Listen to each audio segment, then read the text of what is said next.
Hello, welcome to Everything for Pharmacy. In this lecture, we are going to continue with remaining part of the animal cell culture. So let's see. What is definition of the animal cell culture? Cell culture refers to the process by which cells are grown in a controlled artificial environment. Cell culture का मतलब होता है कि जब हम एक control artificial environment में किसी सेल को कल्चर करते हैं, ग्रो करवाते हैं, उसे हम सेल कल्चर कहते हैं. Cells can be maintain in vitro outside of their original body by this process. और हम क्या करते हैं, इसमें इन विट्रो कंडीशन में सेल्स को ग्रोथ करवाते हैं. मीन्स उसकी एक सेल्स को उसकी ओरिजिनल बॉडी से निकाल के हम उससे बाहर कहीं अलग प्लेस में हम क्या करते हैं, सेल्स की ग्रोथ करवाते हैं. उसी को हम सेल कल्चर कहते हैं. In a cell culture technique cells are remove from an animal और a plant. In cell culture technique में क्या होता है, हम किसी एनिमल या प्लांट के सेल्स को रिमूव करते हैं and grown subsequently in a favourable environment, और उसी फेवरेबल इन्वायरमेंट में ग्रो करवाते हैं. For animal cell culture the cells are taken from the organ of an experimental animals. Means animal cell culture के लिए हम क्या करते हैं, किसी पार्टिकुलर एक्सपेरिमेंटल जो भी एनिमल हमें यूज़ करना है उसके ऑर्गेन से हम पार्टिकुलर सेल्स को आइसोलेट करते हैं, वहाँ से निकालते हैं और फिर ग्रो करवाते हैं. The cells may be removed directly or by the mechanical or enzymatic action. अब हमें सेल्स को अगर हमने एक पार्ट, हमने एक छोटा सा पीस ले लिया किसी ऑर्गेन का, एक एनिमल्स के ऑर्गेन का. आफ्टर दिस हमें अब क्या करना है, हम या तो हम डायरेक्टली भी कई सारे मेथड होते हैं कि हम सेल्स को डायरेक्टली रिमूव करें, या फिर वहाँ पे कुछ मैकेनिकल एंजाइमेटिक एक्शन देंगे. मीन्स हम एंजाइम ऐड करेंगे किसी टिश्यू में और वो टिश्यू क्या होगा, डाइजेस्ट होगा, सेल में कन्वर्ट होगा. After then we will use that separated cells. Okay, fibroblasts, lymphocytes, cells from the cardiac and the skeletal tissues. तो ये cells हम कहाँ से लेते हैं, cardiac skeletal tissues. Cells from the जैसे कि सेल्स लीवर से भी ले सकते हैं हम, breast, skin, kidney and different types of tumour cells भी हम यूज़ कर सकते हैं सेल कल्चर के लिए.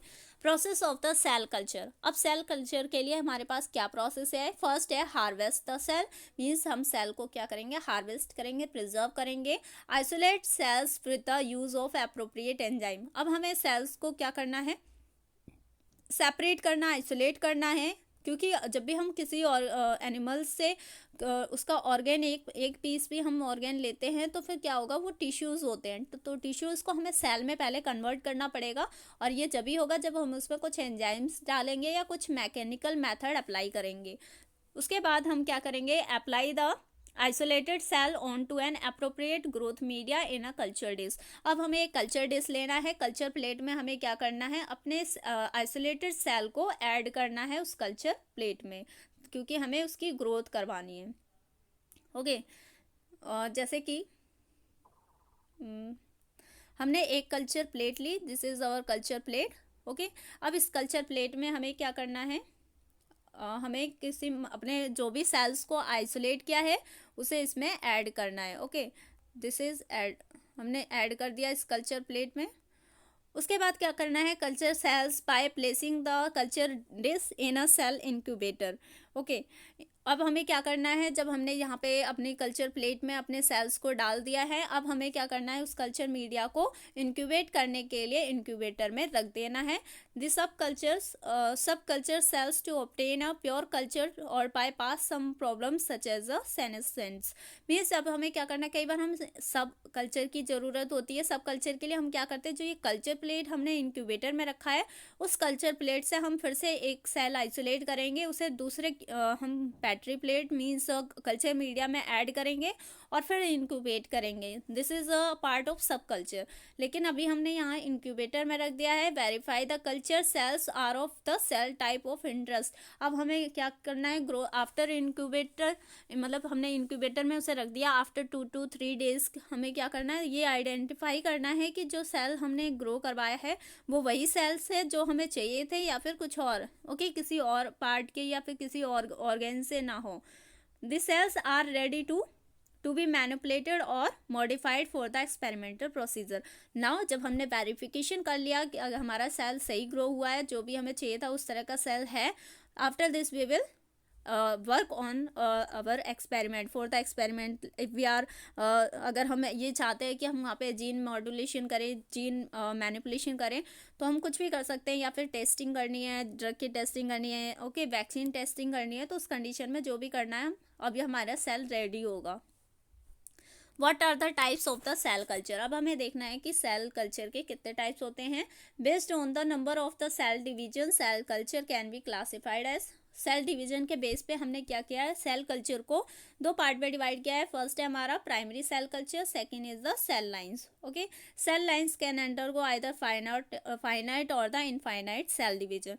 जो हमारा सेल लाइन होता है ये या तो फाइनाइट और या तो इनफाइनाइट सेल डिवीजन करता है। फाइनाइट मीन्स एक लिमिटेड पॉइंट तक, और इनफाइनाइट मतलब कि जैसे हमारे कैंसर सेल जो कि ग्रो करते रहते हैं, डिवाइड करते रहते हैं। Primary cell culture depending on their origin, primary cells grow either as an adherent monolayer or in a suspension. अब डिपेंड करता है कि सेल किस तरह से ग्रो करता है, उसके ओरिजिन के बेस पे भी डिवाइड किया गया है। जैसे कि कुछ सेल्स होते हैं हमारे जो वॉल से अटैच हो जाते हैं, उन्हें अडेरेंट कहते हैं, अडेरेंट सेल ग्रोथ कहते हैं। दूसरे होते हैं जो सस्पेंशन यानी हमारे सॉल्यूशन में सस्पेंडेड फॉर्म में प्रेजेंट होते हैं।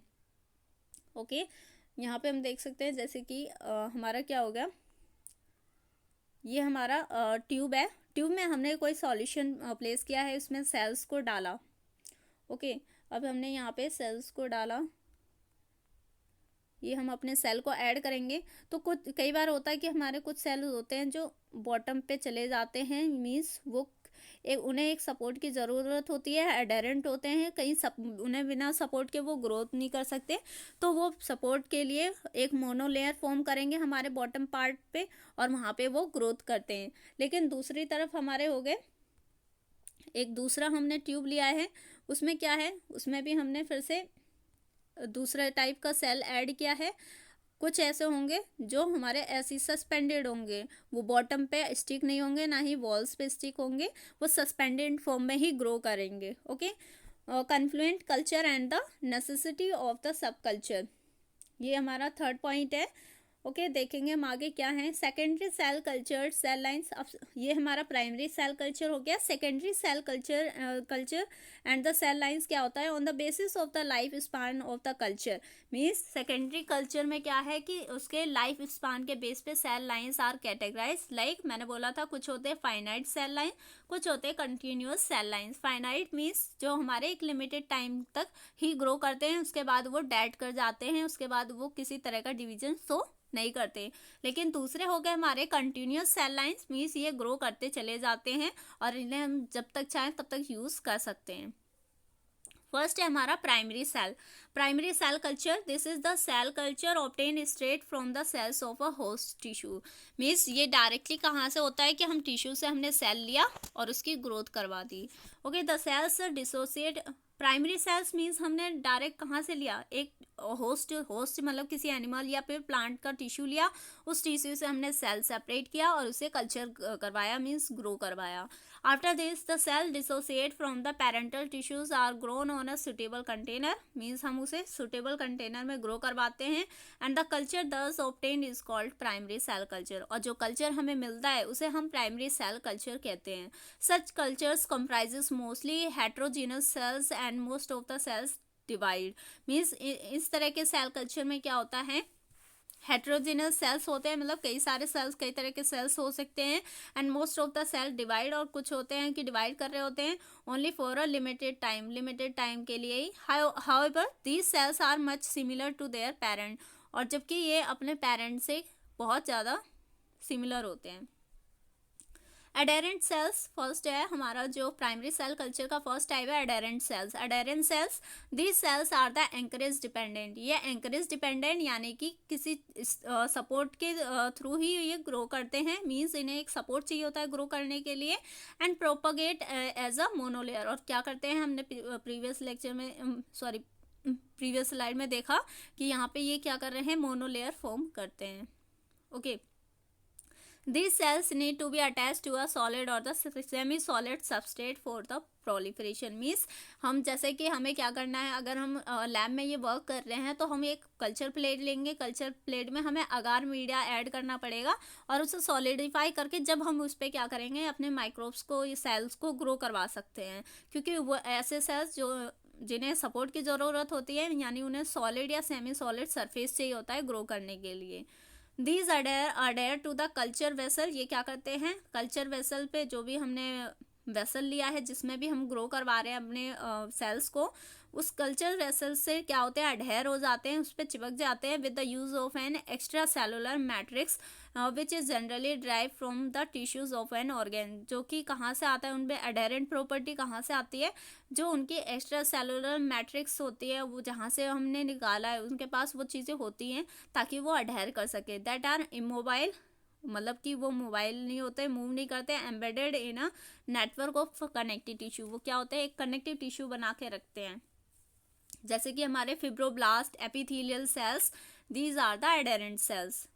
ओके, नेक्स्ट हमारा सस्पेंशन सेल्स. मैंने जैसे बताया कि सस्पेंशन यानी कि ये सॉल्यूशन में या फिर जो भी कल्चर मीडिया है उसमें सस्पेंडेड होंगे. सस्पेंडेड मीन्स हम कह सकते हैं, एक साधारण भाषा में बोले मतलब लटके हुए. ओके, तो यहाँ पे क्या होगा, suspension cell do not attach to the surface of the culture vessel. ये कल्चर वेसल के सरफेस से अटैच नहीं रहते. These cells are also called anchorage independent or the non adherent cells. इसीलिए इन्हें एंकरेज इंडिपेंडेंट, इंडिपेंडेंट यानी इन्हें anchor की जरूरत नहीं है, मीन्स किसी सपोर्ट की जरूरत नहीं है. नॉन एडरेंट मीन्स इन्हें किसी सपोर्ट सरफेस की जरूरत नहीं है, नॉन एडरेंट होते हैं. Which can be grown floating in the culture media. ये ग्रो कर सकते हैं फ्लोट करते हुए कल्चर मीडिया में. हिमेटोपोइटिक स्टेम सेल जैसे कि drive from the blood, spleen, bone marrow and the tumour cells can be grown in a suspension. जैसे कि एग्जांपल हमारा दे दिया है यहाँ पे हो गया हमारा एग्जांपल में, हिमेटोपोइटिक स्टेम सेल्स जो होते हैं हमारे कहाँ से मिलते हैं, ब्लड से, spleen, bone marrow. Tumour cells होते हैं जो हमारे ट्यूमर सेल्स, ये भी क्या होते हैं, सस्पेंशन में ग्रो कर सकते हैं. ओके, सस्पेंशन होता है कि किसी पर्टिकुलर सॉल्वेंट में सॉलिड सस्पेंडेड होते हैं. These cells grow much faster which do not require the frequent replacement of the medium. Means ये सेल बहुत ही जल्दी ग्रो करते हैं क्योंकि इन्हें किसी तरह का रिप्लेसमेंट नहीं चाहिए होता, किसी मीडिया का चेंज नहीं चाहिए होता. And can be easily maintain, और इसीलिए इन्हें इजिली मेंटेन कर सकते हैं. मीन्स अगर हमने किसी वेसल में एक अपना कल्चर मीडिया लिया, उसमें हमने इन सस्पेंडेड जैसे हिमेटोपोइटिक स्टेम सेल्स को उसमें डाल दिया और फिर इन्हें ग्रो करने के लिए छोड़ दिया, तो हमें ज़रूरत नहीं पड़ेगी कि इनका मीडिया बार बार चेंज किया जाए. लेकिन जो हमारे एडेरेंट सेल होते हैं वहाँ पे उन्हें उनके मीडिया को चेंज करने की ज़रूरत होती है, इसलिए टाइम लेते हैं ग्रो करने में. लेकिन ये इजीली ग्रो हो सकते हैं और बहुत ही अच्छे से, तेज़ी से. These are homogeneous type. और ये हमारे कैसे होते हैं, होमोजीनस होते हैं क्योंकि इसमें सारे सेल डिवाइड हो चुके होते हैं. लेकिन हमारा पिछला क्या था, पिछले में जो एडेरेंट सेल्स होते हैं वो हेट्रोजीनस सेल्स होते हैं, मतलब कुछ तो डिवाइड हो चुके होते हैं और कुछ कंटिन्यूअस डिवाइड होते रहते हैं, क्योंकि उन्हें प्रॉपर एक इन्वायरमेंट नहीं मिल पाता. उन्हें एडेरेंट कंडीशन चाहिए होती है. जो मोनोलेयर बनाते हैं, जो डायरेक्ट मीडिया, कल्चर मीडिया से अटैच होंगे, उन्हें न्यूट्रिएंट प्रॉपर मिलेगा तो वो तुरंत ग्रो हो जाएंगे, डिवाइड हो चुके होंगे. लेकिन जो उससे ऊपर के मॉलिक्यूल सेल्स होंगे वो क्या होंगे, उन्हें क्या होगा, उन्हें प्रॉपर फूड नहीं मिलेगा, न्यूट्रिएंट नहीं मिलेगा, तो उन्हें टाइम लगेगा डिवाइड होने में. तो इसीलिए उस कंडीशन में हमें हेट्रोजीनस टाइप्स के सेल मिलते हैं, बट यहाँ पे हमें होमोजीनस टाइप का क्या मिलता है, सेल कल्चर मिलता है. Enzymes treatment is not required for the, यहाँ पे किसी भी तरह का एंजाइम ट्रीटमेंट नहीं चाहिए होता है. Okay, confluent culture and the necessity of the subculture. What is confluent culture? After the cells are isolated from the tissue, जब हमने टिश्यू से अपने सेल को आइसोलेट कर दिया and proliferated under the appropriate condition, हमने उसे अप्रोप्रिएट कंडीशन में क्या कर दिया, प्रोलिफरेट भी करवाया, मीन्स डिवीजन करवाया. दे occupy all of the available substrate, और वो उन्हें क्या होता है, सारे सबस्ट्रेट मिल चुके होते हैं. रीच द कॉन्फ्लुएंस मीन्स एक हाई पीक पे क्या करते हैं, वो डिवाइड कर चुके होते हैं. For a few days it can become too crowded, और कई दिनों के बाद क्या होगा, वो वहाँ पे बहुत ज़्यादा वो क्राउडेड हो जाएंगे, मीन्स वहाँ पे सेल की ग्रोथ बहुत ज़्यादा हो जाएगी for their container, and this can be detrimental to their growth. और फिर जब ज़्यादा क्राउड होने की वजह से क्या होगा, उनकी ग्रोथ रुक जाएगी और वो generally leading to the cell death होने लगती है। तो इसीलिए हमें ये मेंटेन करके चलना पड़ता है कि जो सेल डिवीज़न है एक पार्टिकुलर टाइम बाद, पार्टिकुलर इंटरवल ऑफ टाइम पे हमें देखते रहना चाहिए, ऑब्जर्व करना चाहिए कि क्या हो रहा है सेल्स के साथ। If left for a long time, जब हम उसे लॉन्ग टाइम के लिए लेफ्ट कर देते हैं तो क्या होता है, वहाँ पे हमारी सेल्स कई ज़्यादा ग्रो कर जाती हैं, क्राउड करती हैं, और अल्टीमेटली वो क्या करती हैं, वहाँ पे डाई करना स्टार्ट कर देती हैं। द सेल्स दस हैव टू सब कल्चर, इसीलिए हमें फिर क्या करना पड़ता है, सब कल्चर मीन्स हमने जो कल्चर किया सेल्स को, उसमें से फिर से हमें सेल सैंपल अलग कल्चर मीडिया में ऐड करना है, और फिर से हमें उन्हें कल्चर करने के लिए लीव कर देना है। A portion of the cells is transferred to a new vessels with fresh growth media which provides more space, जिससे उन्हें ज़्यादा स्पेस मिल जाए, न्यूट्रिएंट्स मिल जाए for continuing growth of the both portion of the cells. Hence subculture keeps cells in healthy and in growing state. तो हम कह सकते हैं कि जो सब कल्चर मेथड है ये हमारे सेल्स को हेल्थी भी रखता है as well as growing state में भी रखता है। Okay, thank you so much. In next lecture we will continue our passes number. Okay, thank you.